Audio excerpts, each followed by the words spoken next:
Bom dia, você que me assiste, que a graça de Deus esteja sobre você nesta manhã e todo esse dia, no nome de Jesus. Quero desejar a você um dia muito feliz e temos o título da nossa mensagem: Como posso esquecer os feitos de Deus? Como posso esquecer os feitos de Deus? Quase sempre nós esquecemos. Principalmente você que às vezes fez um bem para uma pessoa, abençoou uma pessoa e mais tarde ela se esquece disso. Não se preocupe, o que você fez está feito. Por mais que ela esqueça do que você fez, Deus não esquecerá o que você fez. Então, eu quero que você seja abençoado com esta palavra nesta manhã e nós vamos orar e ler a palavra de Deus. Mas o título é: Como posso esquecer os feitos de Deus? Oremos. Deus Santo, no nome de Jesus, esta pessoa que ora comigo agora, eu peço ao Senhor toda sorte de bênção para a vida dela. Meu Deus, também foi-se decidida a eleição dos Estados Unidos da América e como nós dissemos antes, ó Deus, começa-se uma nova etapa para a América e para o mundo. Que este presidente que entra, ó Deus, seja a solução para muitos problemas. Meu Deus, que também, ó Deus, a América venha, ó Deus, a confiar 100% no Senhor e não no homem, seja ele qual for, por mais organizado que seja ou desorganizado, a nossa vitória vem do Senhor e as nossas bênçãos vêm do Senhor. Mas a tua palavra diz que toda autoridade é constituída pelo Senhor e nós devemos, ó Deus, temos a obrigação de orarmos por todas elas e o Senhor trata com cada uma delas no nome de Jesus. Eu e esta pessoa concordamos que a nossa oração é bíblica e que as bênçãos do Senhor vêm sobre nós quando nós obedecemos a palavra do Senhor. Por isso nós e os nossos familiares, ó Deus, pedimos e queremos e já agradecemos pelas bênçãos do Senhor, mas não nos deixe, ó Deus, esquecer de Ti. No nome de Jesus, assim oramos. Amém. Como esquecer os feitos de Deus? Como esquecer os feitos de Deus? Esse é o título da nossa mensagem e nós vamos ler a palavra de Deus que está em Juízes capítulo 8, versículo 23. Depois vamos ler do 33 ao 35. O 23 diz assim: Porém Gideão disse: Não dominarei sobre vós, nem tampouco o meu filho dominará sobre vós. O Senhor sobre vós dominará. Decisão de Gideão. Versículo 33 diz: Tendo Gideão falecido, os filhos de Israel tornaram a se prostituir após os Baalins, ou tornaram a idolatria os Baalins, ou a Baal. E diz assim: E puseram ou levantaram um altar a Baal Berite, que quer dizer Deus da aliança. Então fizeram de Baal Berite como se fosse o Deus da aliança deles, uma aliança com Baal Berite. O versículo 34, os filhos de Israel não se lembraram do Senhor seu Deus, aí está embasado o título da nossa mensagem. Os filhos de Israel não se lembraram do Senhor seu Deus, que os livrara das mãos de todos os seus inimigos em redor. E o 35 diz: Nem usaram de bondade para com a casa de Jerubaal, a saber Gideão, conforme todo o bem que ele fizera a Israel. Parte deste versículo será a mensagem nossa para amanhã. Mas hoje temos esta mensagem. O que aconteceu então, depois de Gideão ter mostrado os dois reis, ainda acreditamos vivo ali para o povo de Sucote e de Penuel também, e depois de ter punido essas duas cidades, depois de ter matado esses dois reis, uma vitória que Deus deu na mão de Gideão, por isso o povo foi então e pediu a ele que reinasse sobre eles e que seu filho reinasse. Quem era o seu filho? Jéter. Jéter era um dos valentes que estava ali com Gideão. Então, e que não foi tão valente assim na hora de matar os reis. Mas por que não foi? Porque Deus tinha reservado isso a Gideão. Glória a Deus por isso. Entendemos então este assunto aí. Gideão então é convidado pelos homens de Israel para reinar sobre Israel. Quiseram fazer de Gideão rei. O que ocorre é que Gideão havia entendido o plano de Deus, e Deus falou com ele: eu vou usar você para livrar Israel dos seus inimigos. Deus foi contundente, Deus não disse: você irá reinar sobre o povo de Israel, mas sim, você irá livrar Israel dos seus inimigos, dos midianitas. Gideão, então, fez 3 coisas maravilhosas. Primeiro, foi a perturbação que ele teve por ter visto o anjo de Deus. E então ele achou que ia morrer e tal. E Deus chega para ele e diz: tenha paz, está tudo bem. Ele então faz a primeira coisa linda, levanta aquele altar, como já dissemos em mensagem passada. O Senhor é paz, ou Adonai Shalom em hebraico, né? Adonai Shalom, o Senhor é paz. O que ocorre é que esse foi o primeiro grande feito de Gideão. O segundo grande feito, por ordem de Deus, foi destruir o altar de Baal e a imagem, né, esculpida ali da deusa, né, mãe dos deuses, coisa diabólica e que contrariou a vontade de Deus. Ele destruiu este altar de Baal. Terceira grande coisa que ele fez, 3 coisas que ele fez maravilhosas, foi construir o altar do Deus de Israel, né? Graças a Deus por isso. E Deus então recebeu o sacrifício que ele fez ali do novilho de 7 anos. Bom, isso trouxe para Israel, para o povo ali, uma grande a presença de Deus. Agora Deus tem um altar no meio deles, ali em Ofra. O que acontece é que enquanto acontecia essas coisas e Deus preparava Gideão, irmãos de Gideão estavam sendo mortos em Jezreel. E nós sabemos disso pela meditação de ontem. O que ocorre é que Gideão tinha, como eu disse, a paz de Deus. O Adonai Shalom estava com ele. O que ocorre é que Deus então vai preparando Gideão, e tem aquela seletiva que já falamos, dos dispensados ali por serem medrosos, né? Eles foram dispensados 22 mil, e depois os 9.700 que não eram preparados, né, para ir à batalha, e ficaram 300. Notamos também que esses 300 homens de Gideão não houve nenhuma baixa. Foram vitoriosos na adoração, no quebrar os cântaros, no acender as tochas, no perseguir os inimigos, né? Em matar aí aqueles 15 mil soldados e depois tomar os reis. Tudo isso foi maravilhoso, e esses são os feitos de Deus. Mas eles querem que Gideão então reine sobre eles, querem fazer um rei segundo o coração deles, por ter visto tanta vitória nas mãos de Gideão. Eles talvez pensassem que isso iria agradar a Deus, mas Gideão entendeu o propósito de Deus e não aceitou, nem para ele e nem para o seu filho, que possivelmente talvez fosse Jeter, o futuro rei.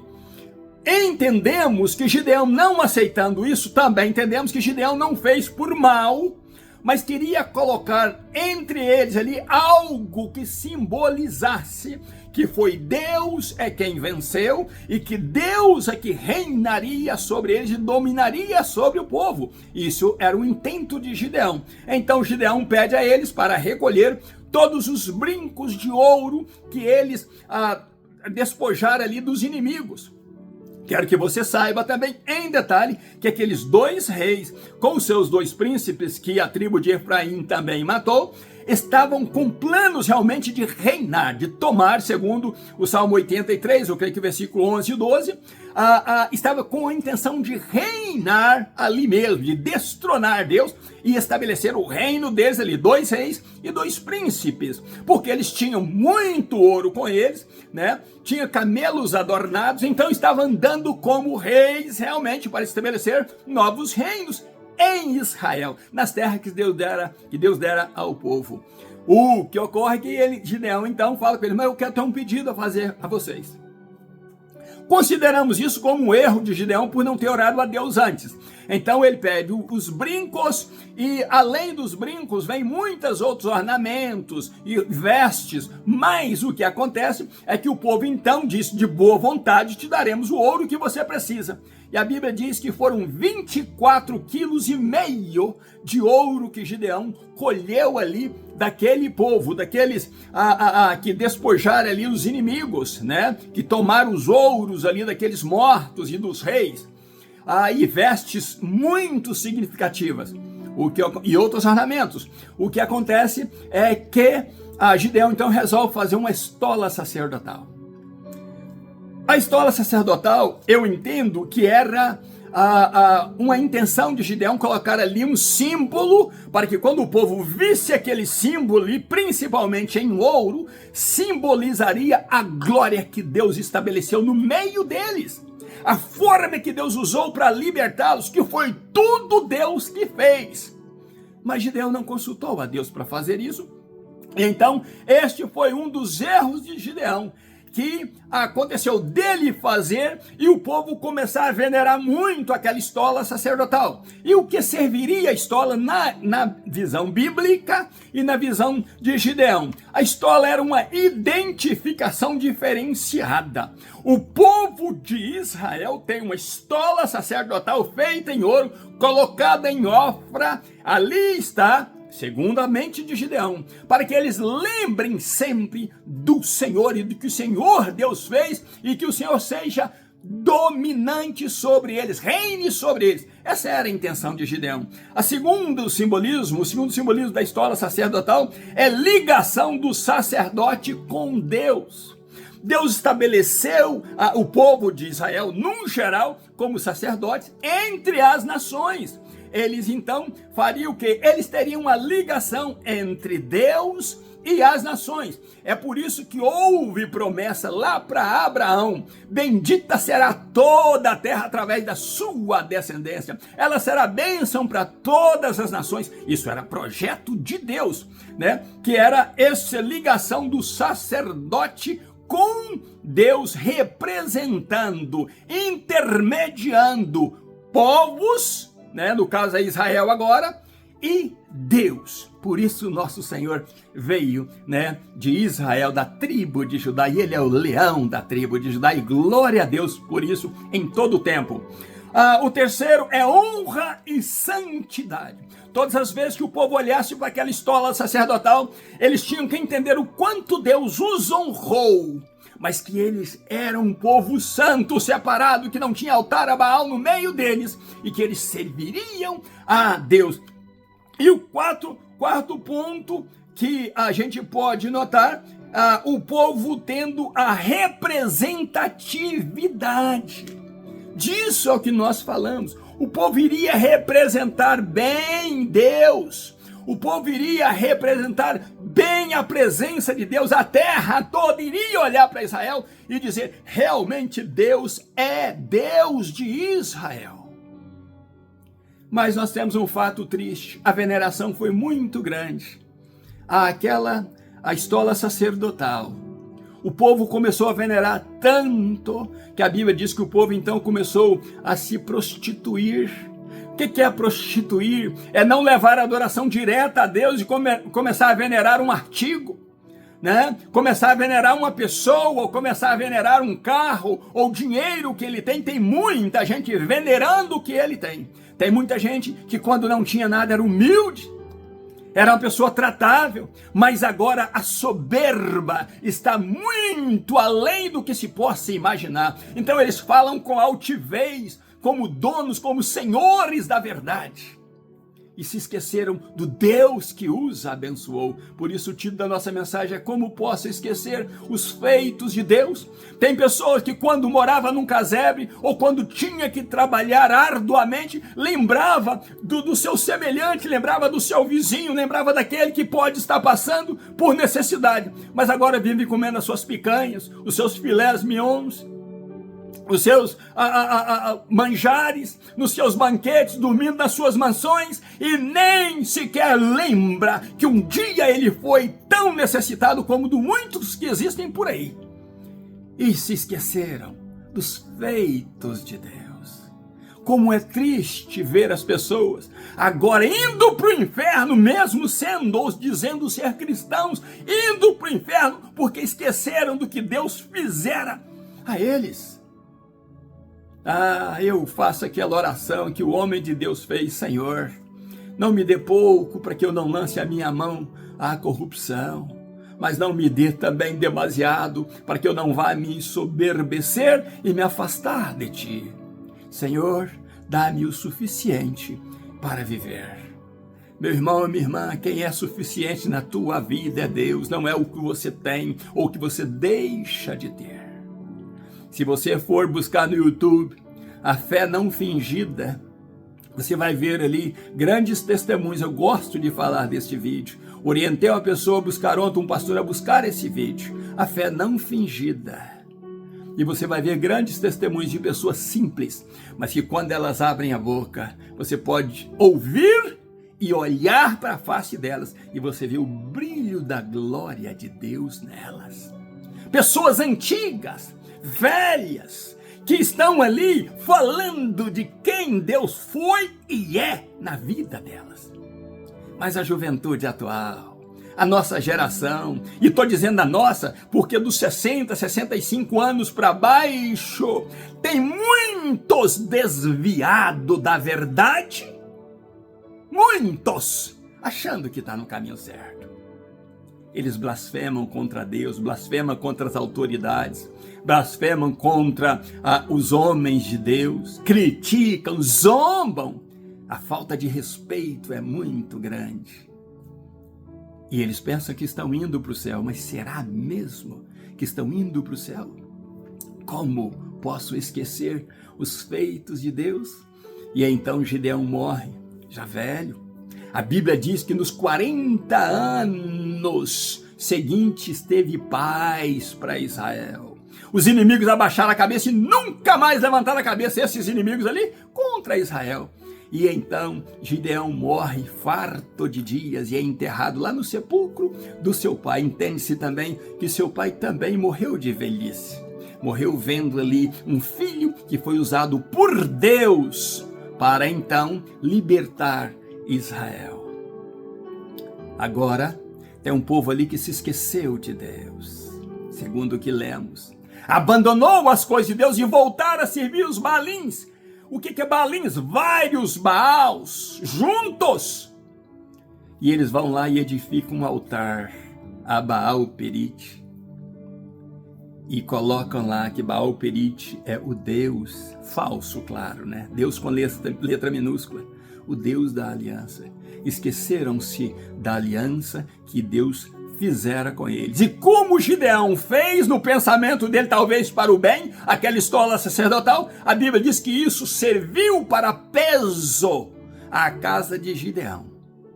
Disso vamos falar amanhã. Quanto peso gerou esta atitude? Porque Gideão não perguntou a Deus se deveria ou não fazer essa estola sacerdotal, para simbolizar ali tudo isso que eu acabei de dizer que simboliza, para que o povo fosse representante de Deus, mas o povo não entendeu isso, teve aquilo como glória, como triunfo e como prêmio, e agora mais tarde eles pensam que podem fazer uma aliança com Deus da terra lá dos cananeus. Por quê? Porque esqueceram dos feitos de Deus e de como Deus os livrara dos seus inimigos. Você e eu precisamos lembrar de tudo que o Senhor tem feito por nós. O salmista diz: "Oh, minha alma, louve ao Senhor."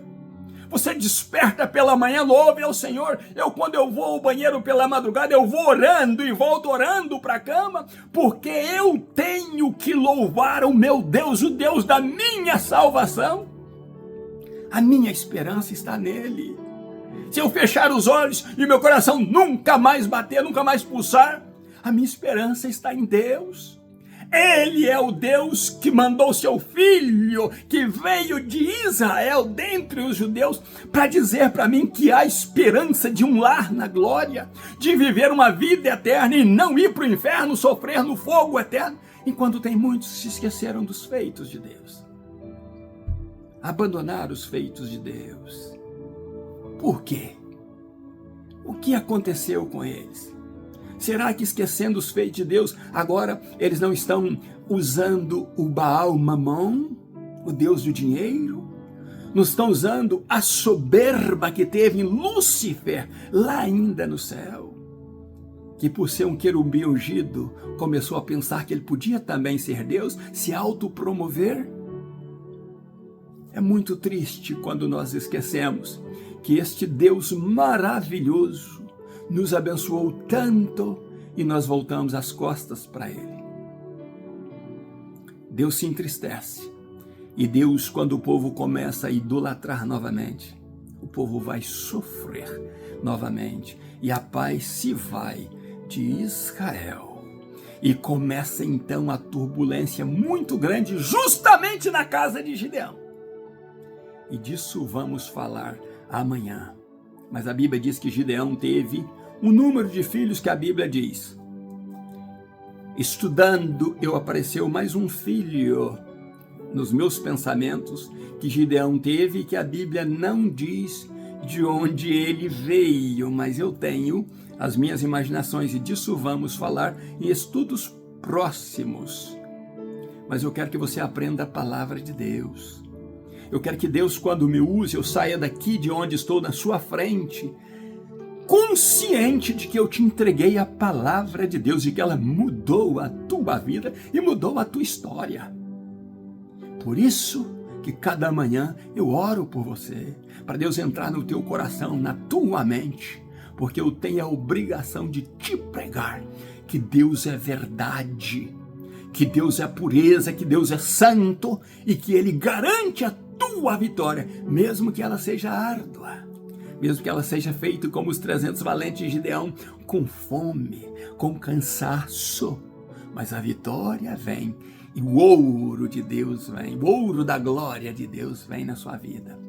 E a graça dele desce sobre você e você se torna cada dia mais vencedor, porque ele está contigo. Não se esqueça dos feitos do Senhor teu Deus na tua vida. Ele tem te livrado e irá te livrar sempre, se você se curvar e adorar a ele. Ainda nos meus pijamas buscando a Deus, um grande abraço meu. Como posso esquecer os feitos de Deus? Jamais irei esquecer que Ele é o meu Deus, que Ele caminha comigo e eu caminho com Ele.